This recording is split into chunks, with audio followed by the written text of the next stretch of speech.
Good afternoon, my dear students and my dear followers.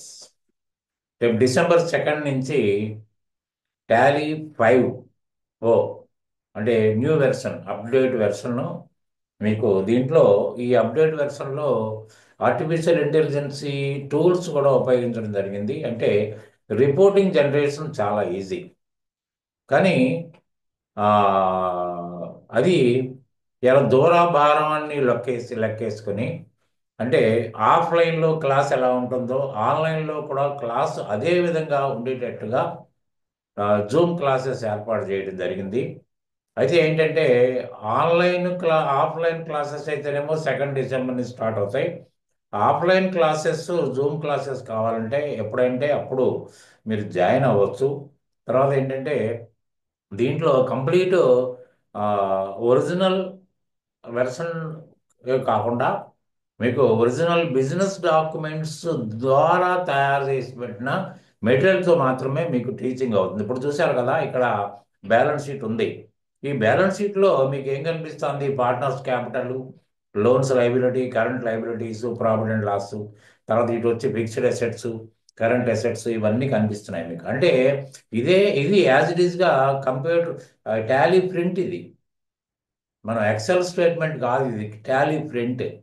కాబట్టి ఏంటంటే మీరు ఈజీగా ఇలా ఫార్మ్ చేసుకోవచ్చు. తర్వాత ఏంటంటే దీని ద్వారా ఎనాలిసిస్ కూడా క్లారిటీ ఉండొచ్చు. ఎందుకంటే మీరు నిజంగా అకౌంటెంట్ కావడం కోసమే అకౌంటింగ్ ప్యాకేజ్ నేర్చుకునే వాళ్ళు అయితే, నేను అకౌంటెంట్నే అవుతానని దీక్ష పెట్టుకుంటే, అకౌంటెంట్ అంటే ఏదో పదం కాదు. అకౌంటెంట్ అంటే a person able to prepare the financial reports and can interpret the reports to the management, bank authorities, tax authorities, and whoever need them.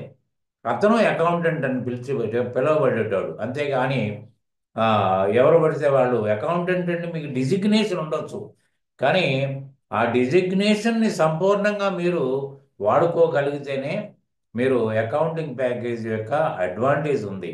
తర్వాత ఏమవుతుందంటే మీరు చదువుకున్న చదువుకి ఇవాళ మీరు అకౌంటెంట్గా జాబ్ వస్తే చేసేదానికి అసలు సంబంధమే ఉండదు. ఎందుకంటే ప్రాక్టికాలిటీకి అతి దూరంగా మనం బుక్స్ రాయబడి ఉన్నాయి. దాన్ని అనుసరించే కాలేజీల్లో పాఠాలు చెప్పడం, తర్వాత పేపర్ సెట్టింగ్ అలాగే జరగడం, దాంతో మనం పాస్ అవుట్లు ర్యాంక్ హోల్డర్స్ కూడా అయినా కూడా ఈ రోజున నాకున్న అనుభవం ఏంటంటే ఇవాళ ఎంతమంది అందరూ కూడా ఇబ్బంది పడుతున్నారు. ఏంటంటే దాన్ని ప్రాక్టికల్గా చేయలేక. ఎందుకంటే దీంట్లో మా ట్రైనింగ్లో ఒక భాగం ఏంటంటే బేసిక్ అకౌంటెన్సీ నుంచి స్టార్ట్ చేయడం. ఎందుకు బేసిక్ అకౌంటెన్సీ నుంచి స్టార్ట్ చేయాలంటే అసలు జర్నల్ ఎంట్రీస్ వచ్చిన వాళ్ళు మాత్రమే అకౌంటెంట్గా మారగలుగుతారు. ఎందుకంటే జర్నల్ ఎంట్రీస్ ఎందుకంటే రికార్డింగ్ అంటే ప్రైమరీ ఎంట్రీ, అది అది జరిగితేనే మిగతా అన్ని ప్రొసీజర్ స్టార్ట్ అవుతుంది. జర్నల్ ఎంట్రీ, లెడ్జర్ నుంచి బ్యాలెన్సింగ్, ట్రయల్ బ్యాలెన్స్ ఇవన్నీ స్టార్ట్ అవుతాయి. అసలు జర్నల్ ఎంట్రీ కరెక్ట్గా చేయలేకపోతే దానివల్ల ఉపయోగం లేదు. తర్వాత ఇంకోటి ఏంటంటే మనకి డెబిట్ క్రెడిట్ రూల్స్ అనుసరించి మాత్రమే జర్నల్ ఎంట్రీ చేస్తాం. ఇది మీకు అందరికీ తెలుసు. కానీ డెబిట్ క్రెడిట్ మనోళ్ళు మన పుస్తకాల్లో కూడా ఎక్కడ కూడా అర్థాలు లేవు. లెఫ్ట్ రైట్ అనేది మాత్రమే చెప్పారు. కానీ లెఫ్ట్ రాసినంత మాత్రాన అది డెబిట్ అయ్యే అవకాశం ఉందా? ర- రైట్ రాసినంత మాత్రాన అది క్రెడిట్ అయ్యే అవకాశం ఉందంటే క్వశ్చన్ మార్క్. కాబట్టి ఏంటంటే అసలు డెబిట్ క్రెడిట్కి ఒక లేమ్యాన్ మీనింగ్ ఏంటి అంటే ఎవరికైనా అర్థం అయి ఉండాలి అది. లేమ్యాన్ అంటే ఒక బిజినెస్ మ్యాన్ కూడా లేమ్యానే అవుతాడు. ఎందుకంటే ఒక బిజినెస్ మ్యాన్ కామర్స్ చదువుకున్న వ్యక్తి అయి ఉండక్కర్లేదు. అతను ఎవరైనా అయి ఉండొచ్చు, చదువు రాని వాడు అయి ఉండొచ్చు, ఆ, తర్వాత ఒక సైన్స్ గ్రాడ్యుయేట్ అయి ఉండొచ్చు, ఇంజనీరింగ్ గ్రాడ్యుయేట్ అయి ఉండొచ్చు, ఎవరైనా అయి ఉండొచ్చు. బిజినెస్ చేయాలని కుతూహలం అతను బిజినెస్ మ్యాన్గా చేసింది తప్ప, అంతేగాని కామర్స్ నేర్చుకున్నాం, దీన్ని మనం అనుభవిద్దాం, దీన్ని మనం మన అకౌంట్స్ మనమే చేసుకుని అనుభవిద్దాం అనేటోళ్ళు చాలా రేర్గా ఉంటారు. కాబట్టి అకౌంటెంట్ యొక్క ప్రాముఖ్యత ప్రతి బిజినెస్లో ఉంటుంది. ఆ ప్రాముఖ్యతని కాపాడుకోవాల్సిన అవసరం అకౌంటెంట్ కావాలని కోరుకునే వాళ్ళందరికీ ఉంటుంది.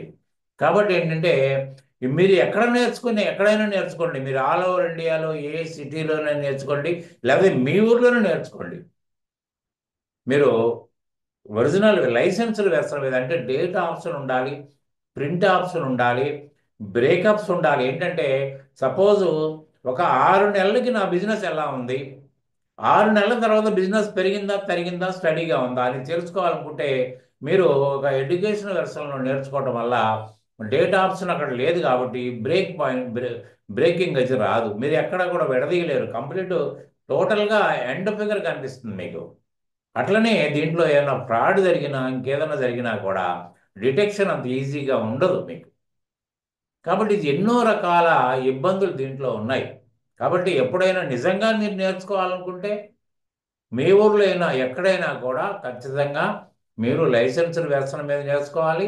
ఒరిజినల్గా బిజినెస్లో ఏం జరుగుతుంది, ఒరిజినల్గా బిజినెస్ ఏముంటుంది అంటే పర్చేజ్ సేల్ రాసినంత మాత్రాన సరిపోద్దా, అంతకుమించి ఇంకేమైనా ఖర్చులు ఉంటాయి, నిర్వహణ ఎలా ఉంటుంది, ట్రాన్స్పోర్టేషన్ విషయంలో కానీ, శాలరీస్ విషయంలో కానీ, పిఎఫ్ విషయంలో కానీ, ఈఎస్ఐ విషయంలో కానీ, టీడీసీ విషయంలో కానీ, జిఎస్టీ విషయంలో కానీ, ప్రొఫెషనల్ ట్యాక్స్ విషయంలో కానీ ట్రీట్మెంట్ ఎలా ఉంటుంది, ఆ ట్రీట్మెంట్ని మీరు రికార్డు పరంగా ఎలా ఎలా చేసి చూపించగలుగుతారు, ఇది ముఖ్యం. అంతేగాక ఇప్పుడు డాటా అకౌంటెంట్ అనే డెసిగ్నేషన్ తోటి వండర్ఫుల్ డెసిగ్నేషన్స్ మీకు చాలామందికి జాబులు ఇస్తున్నారు. కానీ ఆ డిజిగ్నేషన్ సరిపడి సమర్థత క్యాపబిలిటీ మనం సంపాదించుకోలేదు అనుకోండి, దానివల్ల కోర్సు మేము ఎంత నేర్చుకున్నా మాకు సీనియర్ అకౌంటెంట్గా పోస్ట్ ఇస్తారా అంటే ఇవ్వరు. ఎందుకు ఇవ్వరు అంటే అసలు మీ క్యాపబిలిటీ ఏంటో ఎవరికి తెలుస్తుంది? మీ క్యాపబిలిటీ ఎప్పుడు తెలుస్తుంది? మీరు మీరు మీరు ఉద్యోగ నిర్వహణలో మీ యొక్క చొరబాటుతనం, మీ యొక్క కాంపిటీషన్ యొక్క స్టైలు ఇవన్నీ చూసి అవకాశం చూపించే అవకాశం మీకు కలిగిన రోజున ఆటోమేటిక్గా మిమ్మల్ని అప్పుడైనా ప్రమోట్ చేస్తారు. తర్వాత కూడా ఇంకొకటి కూడా ఏంటంటే ఇవాళ అకౌంటెంటు ఆడిటర్ ఇద్దరు ఉన్నారు. ఇద్దరు వ్యాపార సంస్థకి ముఖ్యమైన వ్యక్తులే. కానీ ఆడిటర్ వచ్చేప్పటికి ఆయన పోస్ట్ మార్టం డాక్టర్ కింద లెక్కేసుకోవచ్చు. ఎందుకంటే ఒక మనిషి చనిపోతే ఆయన హార్ట్ అటాక్ వల్ల చనిపోయాడా, ఎవరైనా స్టాబింగ్ చేశారా, ఎలా చనిపోయాడు అనేది ఎలా తెలుస్తుంది? పోస్ట్ మార్టం ఫోరెన్సిక్ ల్యాబొరేటరీలో తెలుస్తుంది. పోస్ట్ మార్టం రిపోర్ట్ ద్వారానే అది తెలుస్తుంది. అట్లనే ఒక ఆడిటర్ పాత్ర కానీ, ఒక ట్యాక్స్ కన్సల్టెంట్ పాత్ర కానీ ఏమవుతుందంటే ఒక ఎక్కడన్నా తప్పు జరిగినప్పుడు అకౌంట్ ఫైల్ చేసేటప్పుడు ఆడిట్ చేసినప్పుడు ఆడిట్ అంటే వెరిఫికేషనే కదా, చేసినప్పుడు ఫలానా చోట తప్పు జరిగింది, దానివల్ల మీరు ఇంత నష్టపోయారని చెప్పడం వల్ల అప్పటికే 6-7 మాసాలు గడిచిపోతుంది. గడిచిపోయిన తర్వాత మీరు చేయగలిగింది కూడా ఏమి ఉండదు.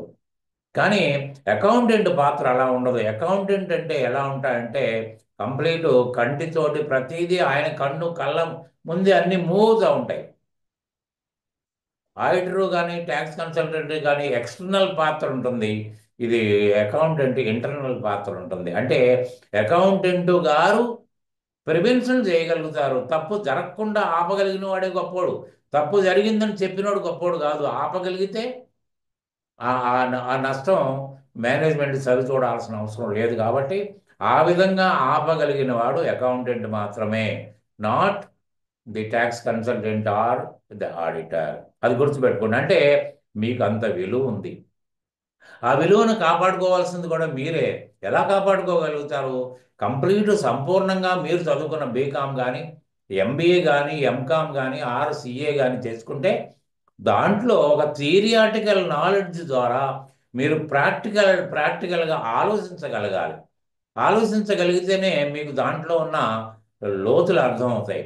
అప్పుడు మాత్రమే మీరు చేసి అది అకౌంటింగ్ ఏ ప్యాకేజ్ అని కానివ్వండి. టాలీ అని ఎందుకు అంటున్నామంటే tally is the easiest package, anybody can learn and apply it for his work. సులువని చెప్తున్నాం తప్ప ఎన్నో ప్యాకేజెస్ అకౌంటింగ్ ప్యాకేజెస్ ఉన్నాయి. మరి ఏ ప్యాకేజ్ అయినా ఒకటే, ఏ ప్యాకేజ్ అయినా రిజల్ట్ ఒకటే ఇస్తుందండి. కానీ ఇంకొకటి ఏంటంటే నేను గతంలో కూడా ఒక వీడియో పెట్టాను, data operator can become a senior accountant. ఎందుకు అంటున్నానంటే మామూలుగా ఆ, మనం మనం మనం చదువుకున్నది మాన్యువల్ అకౌంటింగ్ అంటారంటే మనిషి మాత్రం మీరే తయారు చేసింది కాబట్టి మాన్యువల్ అకౌంటింగ్ అన్నారు. మాన్యువల్ అకౌంటింగ్లో ఏం చేయాలి? జనరలైజేషన్ చేయాలి, లెడ్జర్ పోస్టింగ్ చేయాలి, balance, trial balance, profit and loss account, balance sheet వేయాలి. అంటే ఇవన్నీ వేయాలంటే మీకు అసెట్ ఏంటో, లైబిలిటీ ఏంటో, ఎక్స్పెండిచర్ ఏంటో, ఇన్కమ్ ఏంటో తెలుసుంటే మాత్రమే వేయగలుగుతారు. Otherwise you can't. కానీ ఇక్కడ ఉన్న అద్భుతం ఏంటంటే, అకౌంటింగ్ ప్యాకేజీలో ఉన్న అద్భుతం ఏంటంటే, ఒక జర్నల్ ఎంట్రీ అంటే ఫస్ట్ ప్రాసెస్. జర్నల్ ఎంట్రీ చేసేటప్పుడే ఐడెంటిఫై చేసి నాకు చెప్పండి అంటాం. సిస్టమ్ ఇది రోబోట్. సిస్టమ్కి ఏం తెలీదు. సిస్టమ్కి కామర్స్ నాలెడ్జ్ ఏమి లేదు. కాబట్టి ఏంటంటే ఇది అసెట్ కాబట్టి నేను డెబిట్ చేశాను, ఇది ఎక్స్పెండిచర్ కాబట్టి డెబిట్ చేశాను, ఇది లైబిలిటీ కాబట్టి నేను క్రెడిట్ చేశానని చెప్పమంటాంది. దాన్నే గ్రూపింగ్ ఆఫ్ లెడ్జర్స్ ద్వారా మనకు బయటకు వస్తుంది. Grouping of ledgers all over ఇండియాలో ఏ ఇన్స్టిట్యూట్లో కూడా గ్రూపింగ్ ఆఫ్ లెడ్జర్స్ గురించి ఎక్స్ప్లెయిన్ ఎవరు చేయరు. ఓ 30-40 తీసుకుని ఇది డైరెక్ట్, ఇది ఇండైరెక్ట్, ఇది పర్చేజ్, ఇది సేల్ అని చెప్పేస్తారు. దానివల్ల ఏం తెలుస్తుంది మీకు? ఏమి తెలియదు. ఎందుకంటే మీరు ముందుకు వెళ్ళలేరు.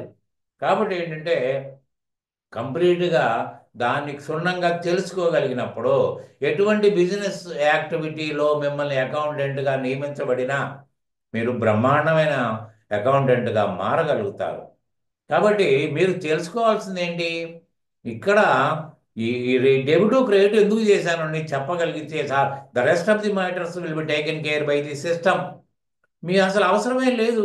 అదే profit and loss account, balance sheet, ఇదంతా అది ప్రిపేర్ చేసింది. ఇప్పుడు వెనక నాకు అనిపిస్తుంది వెనక అది ప్రిపేర్ చేసింది, నేను ప్రిపేర్ చేయలే. కాబట్టి దాని అర్థం ఏంటి అంటే, ఒక డాటా ఆపరేటర్ కనుక కరెక్ట్గా కనుక నాలెడ్జ్ తోటి దాన్ని కనుక జర్నల్ చేయగలిగితే ఆటోమేటిక్గా అతనే ప్రొడ్యూస్ చేయగలుగుతాడు కదా. ఇంకప్పుడు సీనియర్ అకౌంటెంట్కి దీనికి డేటా ఆపరేటర్కి తేడా ఏంటి? డాటా ఆపరేటర్ అంటే బుక్ కీపర్ చేసిన శ్రమకి ఫలితం మేనేజ్మెంట్ అకౌంటెంట్ గారి ద్వారా చూస్తుంది.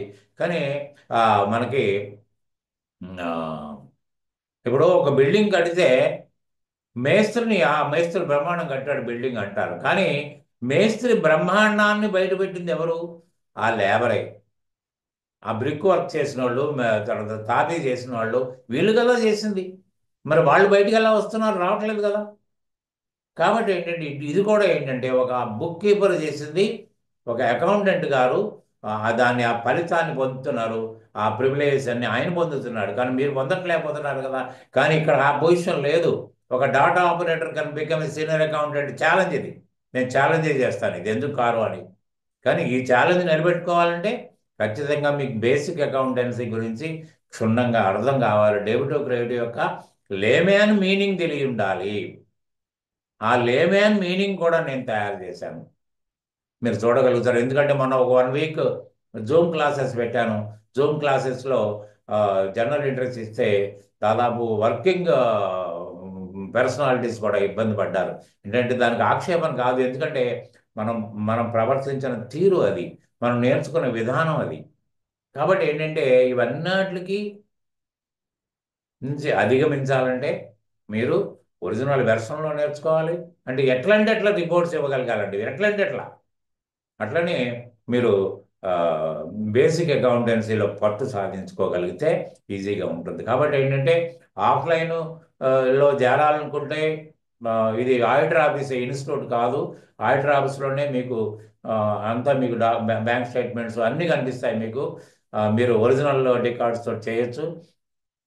సో జూమ్ క్లాసెస్ కూడా మీరు ఆఫ్లైన్ క్లాసెస్లో ఉంటాయి. ఏంటంటే డైరెక్ట్గా ఇంటరాక్షన్ ఉంటుంది కాబట్టి, ఎవ్రీ వీక్ రివ్యూస్ ఉంటాయి కాబట్టి సేమ్ ఫీలింగ్లో మీరు ఉండొచ్చు.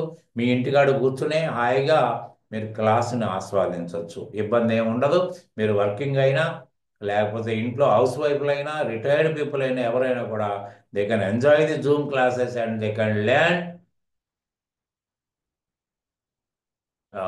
effectively, and can make use that knowledge in whatever the organization you got appointment. ఎక్కడైనా మీరు ఈజీగా దాన్ని పని చేసుకునే అవకాశం ఉంటుంది. కాబట్టి if you are so interested, you can contact me for other details. Timings కానీ, ఫీజ్ స్ట్రక్చర్ గురించి కానీ, ఇవన్నీ కూడా మీరు తెలుసుకునే అవకాశం ఉంటుంది. మీరు డిస్క్రిప్షన్లో నా టెలిఫోన్ నెంబర్ ఉంటుంది, యూ కెన్ కాంటాక్ట్ మీ. అంతేగాని కామెంట్స్లో మీ ఆఫీస్ ఎక్కడ, మీ ఫీజు ఎంత అని మాత్రం దయచేసి అడగండి. టెలిఫోన్ అవకాశం ఉన్నప్పుడు టెలిఫోన్ చేసి, అంటే రియల్ ఇంట్రెస్ట్ ఉంటేనే అది చేస్తారు.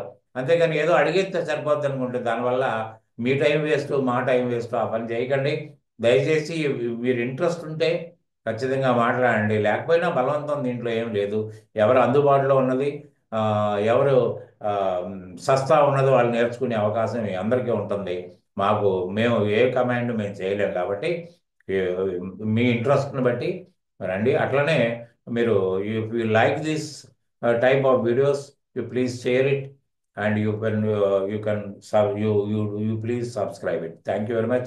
Good day.